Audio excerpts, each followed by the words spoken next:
Hey, welcome. So today I would like to answer a question I get asked about regularly. And this question is, what do you mean when you talk about old souls? And this is, of course, quite a layered conversation. So it's not something that can be fully covered in a 10-minute video, but I'm going to start this conversation here. And then I might do a part two down the line where I go into different aspects of what being an old soul means. So if this video resonates with you, then you can sign up to my mailing list at wakingwitches.com, and then you will be informed when part two goes live. Alrighty, so old souls. Old souls are beings who go on missions to help shift planets into different frequencies. So that's just the overview. And of course, if you're listening to this, the planet you are currently working on is Earth. So you volunteered to help the people of Earth to reconnect again to who they truly are and to become aware of their inner core, of being powerful creators, of being spirits having a human experience. And there has been a lot of movement in this direction in recent years, and this in big parts has happened thanks to the work of us old souls, of us frequency shifters, of us activators and catalysts. But let's just go back first a little bit. Because Earth is a planet of free choice, you can't just come in and change things around quickly and then leave again. And so instead, you have to first become part of this whole setup. So you have to become part of Earth, of its people, and then you need to change the system from within. So you need to change the system through becoming one with the system. And so part of our mission was to incarnate on Earth over and over and over and over again until we fully forgot who we are, until we fully forgot our light and how powerful we are, and instead got stuck in being human. And we identified with being human. And we identified with the 3D reality of Earth being all there is. So basically, we lost connection to our soul, to God, to our higher self. And we incarnated until we had fully and truly forgotten who we are. And once you have forgotten, so once you believe yourself to be of Earth's origin, you can then slowly start the work of remembering. And this is a process that is done over many, many lifetimes. And when you finally remember, so when you finally reawaken, this reawakening then has a big influence on everybody around you. So everybody who you come in contact with, who is exposed to your frequency, to your aura, to your energy, they also will get activated and they will get reminded of who they truly are. And through that, you then help everybody around you to also shift. So you basically set in motion a chain reaction of change, and this is what you agreed on, this is what you came for. And of course, to first become part of the Earth reality, we had these many, many lifetimes here. And a lot of these lifetimes were spent in very dark circumstances. For example, times like the Middle Ages. And because you always, your soul is an emissary of light, you are a light worker, you are a light being.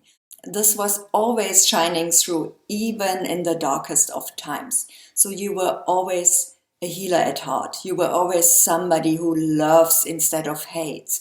You were always somebody who wants to be of service. And thus, in dark times, really tended to freak people out. If it's very dark, the light can be seen as a threat. And there was a lot of this happening. For example, in the Middle Ages, there were the witches' trials, the witches' hand burning at the stakes, drowning of anybody who was interested in healing, or who was working with nature, or who was talking to animals, or who was just being different in any way. And because we experience this so often, these experiences now sit in our DNA. So we have a cellular memory of it being really, really dangerous to speak up.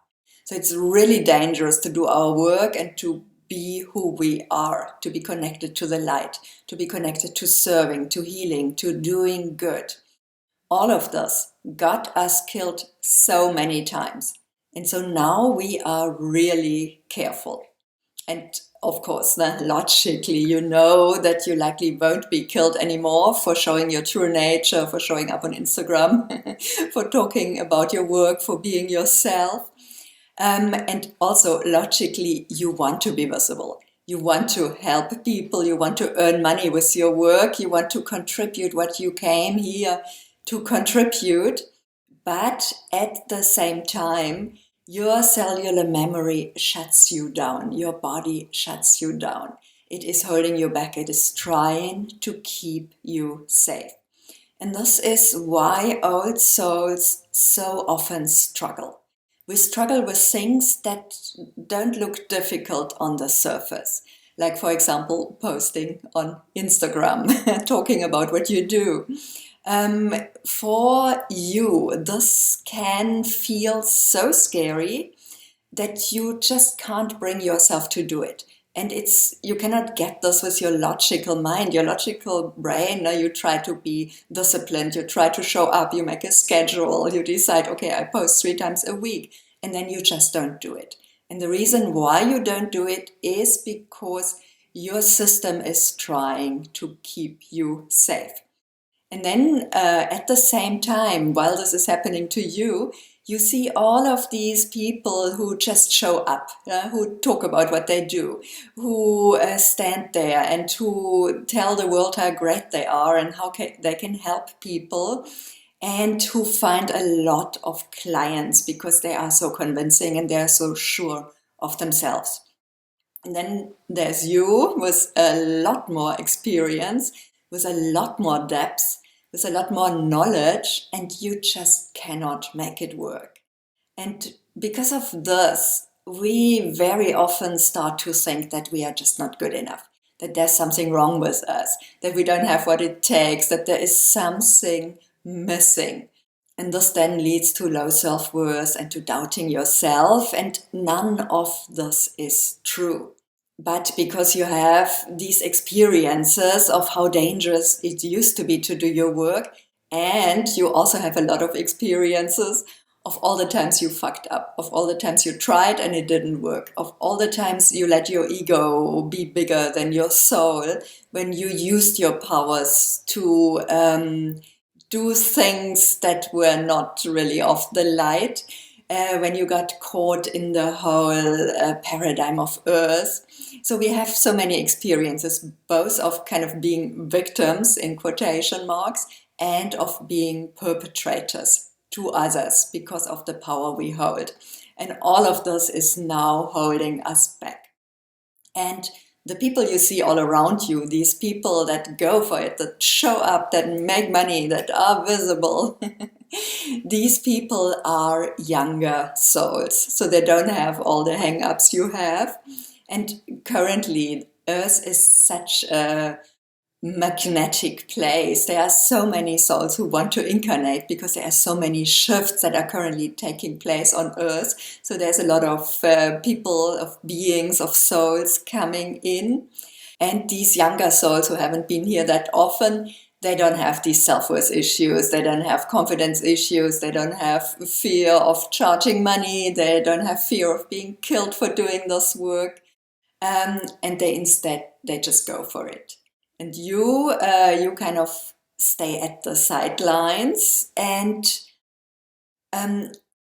a big part of my work is to change this, to help change this, to be an activator and a catalyst for old souls, to really help you to recognize your worth, to help you to recognize the value of your work, and to help you see how much you have already given and how valuable and needed you truly are. And to also help you release all of the protective layers you have put around your essence, around your core. Your essence is so beautiful and it is incredibly powerful and it is very, very deep. You are an elder. As an old soul, you are somebody who has been around, who has so much wisdom, who has so much knowledge, who has so much light. But you are keeping all of this hidden. So you have put an armor around who you truly are. You have put masks there. You have so many pretenses. You have so many illusions that you keep at play at all times. And so your magnetism has been totally dimmed. And you are such a magnetic being. You attract and change and shift just through being in your full essence, being in your core, because you are really, really powerful and you can shift things just like this if you are in your power. But because you've built all these layers around you, you cannot feel that power really anymore. And so a big part of the work I do is to help you transform and release all of these protections and to help you to become aware and then let go of the limiting beliefs, of the patterns, of the feelings of not being good enough, of not being worthy, of not measuring up, to transform, alchemize, release all of this. And once you have transformed these restrictions that you have put in place, and once you can clearly feel your essence again, once you can feel again who you are, your whole world is going to change. Because then the people you are meant to serve, your soul tribe, the people who are waiting for you to come back to who you are, they can finally find you. They can see you. You become visible to them. And you have soul contracts with so many beings, with so many souls who are waiting for you to get activated so you can then in turn activate them. And once the frequency you send out is who you truly are, of course, everything that comes back to you fits with that. And then your life becomes so much easier, so much calmer, so much more centered, so much more clear. And you then really live out your mission without having to force yourself, without having to kind of make schedules and try to be really disciplined and so on. But then you do it because it is who you are. It is just an emanation of your beingness. All right, so this I think is enough for part one. If you have further questions around this, please let me know. You can email me or contact me on Instagram or something. And if you are interested in part two, then sign up for my mailing list at wakingwitches.com. Bye.